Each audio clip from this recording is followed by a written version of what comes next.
So students, today we'll be starting with the 100 dresses. Before we read, let's read what's written over here. How do we judge the people around us? By their money, wealth and possessions? Or is there something of more enduring value to look for in a person? So over here a question arises about our judgment towards the people around us. How do we judge people around us? Do we judge them by their money, by their wealth and possessions, or it is something more lasting that we look for a person? Because these are the materialistic thing, money, wealth and possessions. They do not last forever, but there are certain other qualities that a person has which last forever. So what do we look for? Something that is lasting or these materialistic things? That is what is asked over here. The story is a sensitive account of how a poor young girl is judged by her classmates. A poor as well as a young girl. Young girls in their schools. So this story is very sensitive, it's a very delicate account of how a poor young girl is judged by her classmates. In a classroom, in a school, the people, the students, they vary. Some come from well-to-do families, some come from poor families. So that is the question that is asked, that how do a young poor girl is judged by her classmates. Wanda Petronsky is a young Polish girl who goes to school with other American children. A Polish girl going to school with the American children, along with the American children in an American town. The town is in America, the children are American, and this girl, she belongs to Poland. These other children see Wanda as different in many ways. Can you guess how they treat her? That's another question that's asked. Now regarding the information that is given over here in this box, read the information in the box below. Find out more about this community or about a related topic from an encyclopedia or the internet. So that's a question we are asked, that you find out more about this community. Community, that is a group of people having common interest or things in common, like the Polish people, the Polish American community in the United States. Just like the Polish American community in the United States, there are other communities in the United States or in England, like the Sikhs. They are in a large quantity in a part of England, and that place itself is called Mini Punjab. So find it out in the internet or an encyclopedia. The first Polish immigrants arrived in America in 1608. Immigrants are those people who have permanently shifted to a foreign country. So the people of Poland, the first Polish immigrants, arrived in America in 1608. But the large wave of Polish immigration occurred in the early 20th century. So first group arrived in 1608, and then the immigration, meaning a large amount of people, they started coming to America in the early 20th century, when more than 1 million Poles migrated to the United States, that is in the 20th century. The Polish state did not exist at that time, and the immigrant were identified according to their country of origin rather than to ethnicity. So they were identified more with according to their country of origin rather than the place where they were living. They were identified as Russian Poles, German Poles, from whichever place they had migrated, so they were identified accordingly, and Austrian Poles. One of the most notable Polish American communities is in Chicago and its suburbs and the surrounding place. So, Chicago is sometimes called the second largest Polish city in the world, where people of Poland they live.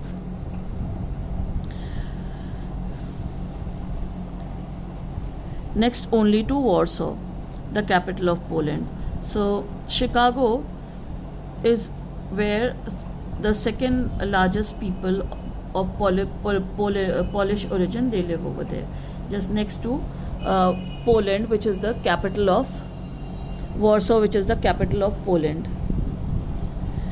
Polish Americans were sometimes discriminated against in the United States, as were the Irish, Italians, and the Jews, meaning they were discriminated, they were considered different.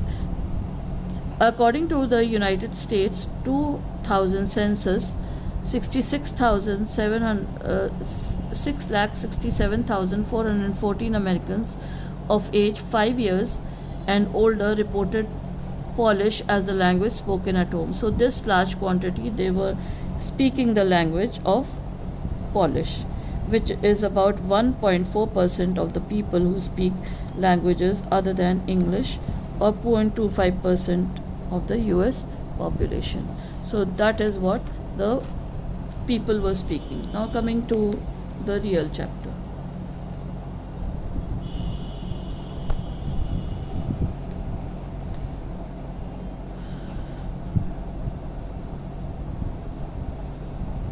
Today, Monday, Wanda Petronsky was not in her seat.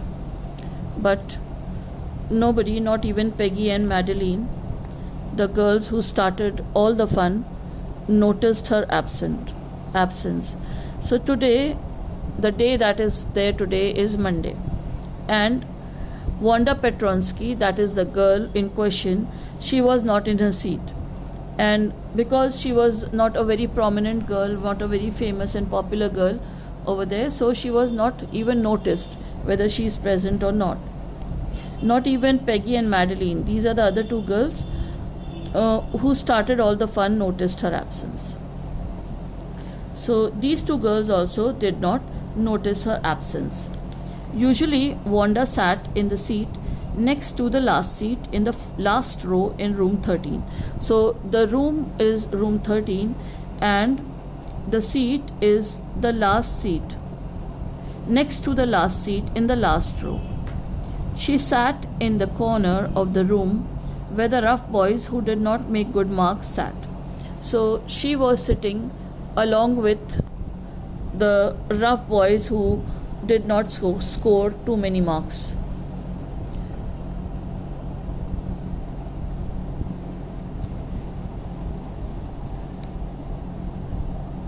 The corner of the room where there was most scuffling of feet, most roars of laughter when anything funny was said, and most mud and dirt on the floor. So that is where she used to sit. That is the last row, or the back benches as we call. Scuffling of feet over here, the meaning of scuffling is given.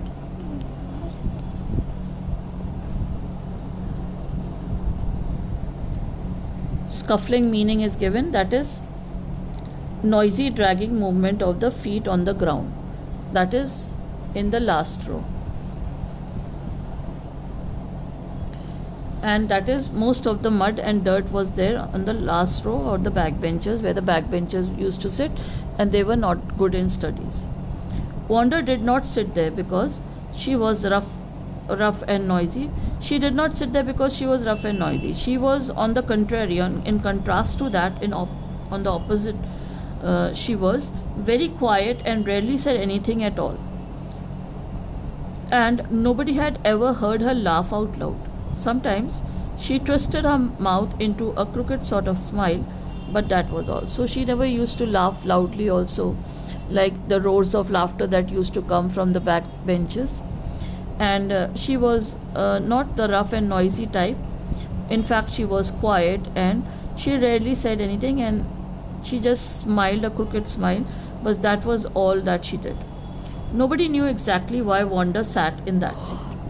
unless it was because she came all the way from Boggin Heights and her feet were usually caked with dry mud. So maybe this was the reason why she used to sit in the last seat. That was because she came from a place by the name of Boggin Heights, and that place, her feet was usually covered with dry mud. But no one really thought much about Wanda Petronsky once she sat in the corner of the room. So once she sat in the corner, nobody really bothered, or nobody really thought about her. The time when they thought about Wanda was outside of school hours, at noontime when they were coming back to school, or in the morning early before school began. So these were the two times when the students, they used to think of her, they used to remember her. Why they used to remember her? Let's come to know. When groups of 2 or 3 or even more would be talking and laughing on their way to the school ground. So usually when the school begins or when the school ends, then that is the time when the students, they make groups. And so this was the time when Wanda Petronsky was thought of, just to make fun of her. Then sometimes they waited for Wanda to have fun with her. They waited for her so that she can become the center of the joke. The next day, Tuesday, Wanda was not in school either. Monday she did not come, and Tuesday also. And nobody noticed her absence again. So 2 days, one girl who just sat at the back bench, nobody noticed her absence because she was not popular, she was very quiet. But on Wednesday, Peggy and Maddie, who sat down front with other children who got good marks and who didn't track in a whole lot of mud, did notice that Wanda wasn't there. So these two girls, Peggy and Madeline or Maddie, they noticed her absence on the third day. And these two girls, Peggy and Maddie, they used to sit with the children who scored good marks and who did not bring a lot of mud along with their shoes. Peggy was the most popular girl in school. The girl who was most popular in school was Peggy. Why she was popular? Because she was pretty, she had many pretty clothes, and her hair was curly. These were the reasons why she was popular. She was pretty, she had many pretty clothes, and she had curly hair. Maddie was her closest friend. The reason Peggy and Maddie noticed Wanda's absence was because Wanda had made them late to school. Now, the reason why they noticed that Wanda was absent was because of Wanda, they were late to school. And how? They had waited and waited for Wanda to have some fun with her, and she just hadn't come. So they waited and waited, and yet she did not come. So because of this, they were late to school. They often waited for Wanda Petronsky to have fun with her. Just to have fun with her, they waited for her. Wanda Petronsky. Most of the children in room 13 didn't have names like that because she had a very different name. And so, because of this reason,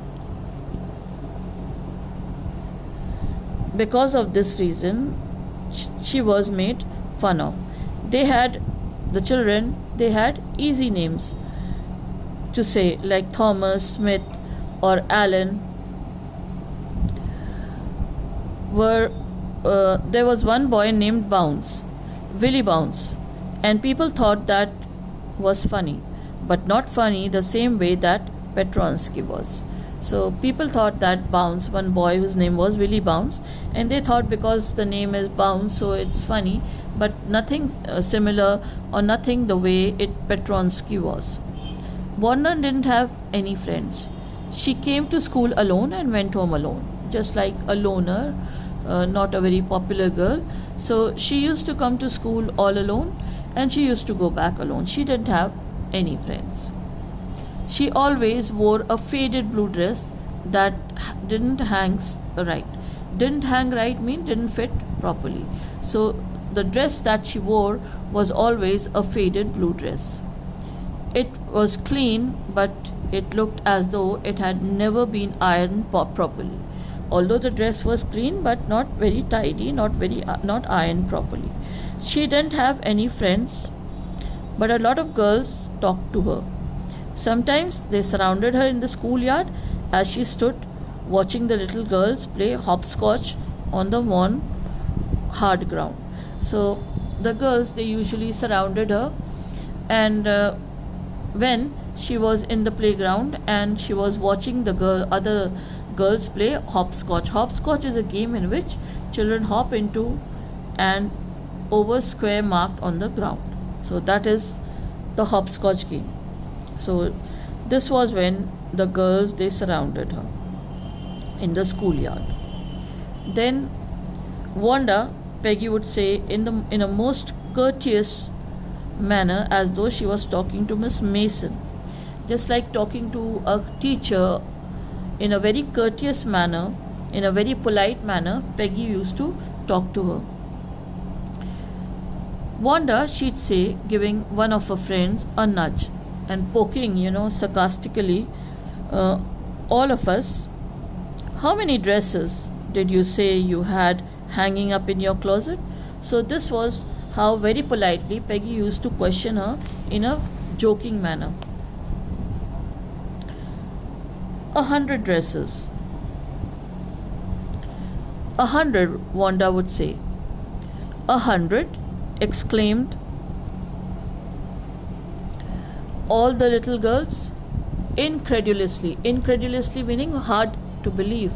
So the other girls used to say 100, and the little ones would stop playing hopscotch and listen. Yeah, 100, all lined up, said Wanda. Then her thin lips drew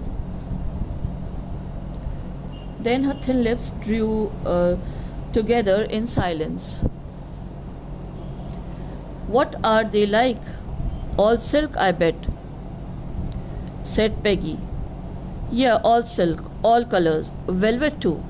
Yeah, velvet too. 100 dresses, Wanda would repeat stolidly. Stolidly meaning not showing any feelings.